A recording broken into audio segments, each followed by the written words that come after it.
Halo semua, kalau kita jalan-jalan ke Payakumbuh, Sumatera Barat, ada satu jembatan yang cantik dan jadi pusat kehidupan di sana. Tapi, kalau Anda perhatikan lebih dekat, namanya menyimpan sebuah kisah yang jauh berbeda. Sebuah kisah duka yang mendalam. Nah, ini dia nih yang bikin penasaran. Kenapa ya sebuah tempat yang kelihatan begitu indah justru dinamai Jembatan Ratapan Ibu? Kontras barat kan? Untuk menemukan jawabannya, kita harus sama-sama melakukan perjalanan ke masa lalu yang jujur aja cukup kelam. Oke, kita mulai dari apa yang kita lihat sekarang. Jembatan ini kelihatan kokoh belet ya, membentang gagah di atas sungai Batang Agam. Sekarang jadi tempat rekreasi yang damai buat warga sekitar. Tapi cerita di balik namanya ini membawa kita mundur jauh ke belakang, lebih dari 1 abad yang lalu, ke masa yang sangat berbeda. Jadi jembatan ini tuh dibangun tahun 1840 oleh pemerintah kolonial Belanda, panjangnya sekitar 40 meter.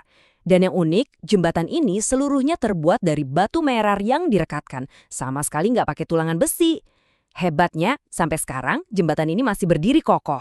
Ini bukti kalau arsitektur zaman dulu emang nggak main-main. Fungsinya ya menghubungkan dua area penting di Payakumbuh. Oke, sekarang kita putar waktu mundur ya. Kita kembali ke pertengahan abad ke-19.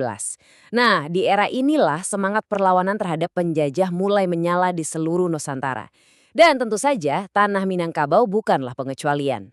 Poin kuncinya di sini adalah soal waktu. Nggak lama setelah jembatan ini selesai dibangun, perlawanan dari para pejuang Minangkabau justru semakin memanas. Mereka berjuang habis-habisan, dan tanpa mereka sadari, jembatan yang kelihatannya megah ini sebentar lagi akan menjadi saksi bisu dari nasib tragis mereka. Dan disinilah ceritanya berubah jadi kelam. Sebuah struktur yang seharusnya menyatukan orang dan tempat, malah disalahgunakan oleh penjajah menjadi alat penindasan. Jembatan ini tiba-tiba menjadi panggung untuk salah satu babak paling brutal dalam sejarah perjuangan lokal. Sekarang kita sampai di inti ceritanya. Jembatan yang seharusnya jadi simbol kemajuan ini fungsinya diubah total, menjadi panggung eksekusi publik bagi para pejuang kemerdekaan yang berhasil ditangkap. Prosedurnya benar-benar keji dan sistematis. Para pejuang itu digiring ke jembatan, dijajarkan di tepiannya, lalu ditembak mati.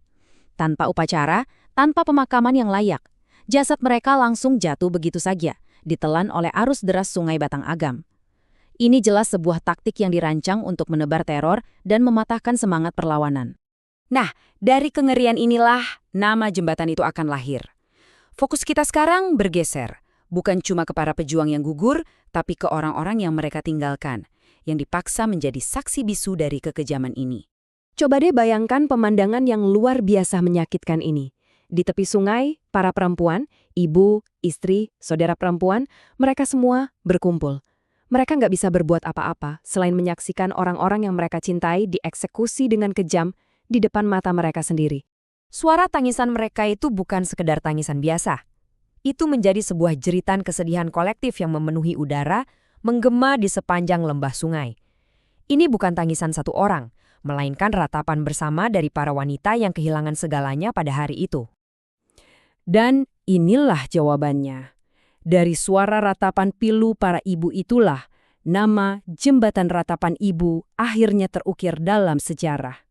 Sebuah nama yang menjadi pengingat abadi atas duka dan pengorbanan yang tak terukur.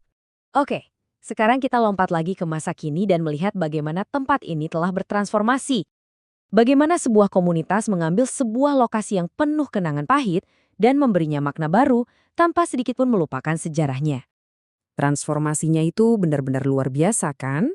Yang dulunya lokasi eksekusi brutal sekarang menjadi tujuan wisata.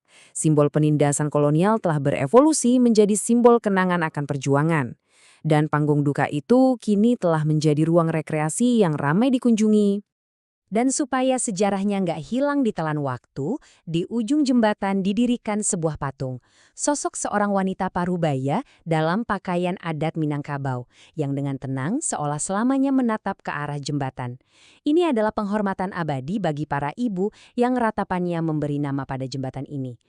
Jadi, ya hari ini, jembatan ini hidup dengan dua identitas. Di satu sisi, ia adalah monumen suci bagi para pahlawan. Tapi di sisi lain, ia juga jadi pusat kehidupan modern yang dihiasi lampu warna-warni, menjadi bagian dari geopark dan tempat warga bersantai. Sebuah perpaduan unik antara memori dan modernitas. Kisah jembatan ratapan ibu ini benar-benar memberikan kita sebuah pelajaran yang kuat. Dan ini memunculkan satu pertanyaan penting untuk kita semua renungkan.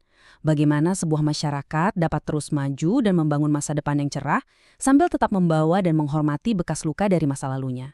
Nah, ini jadi pemikiran yang menarik untuk kita bawa pulang.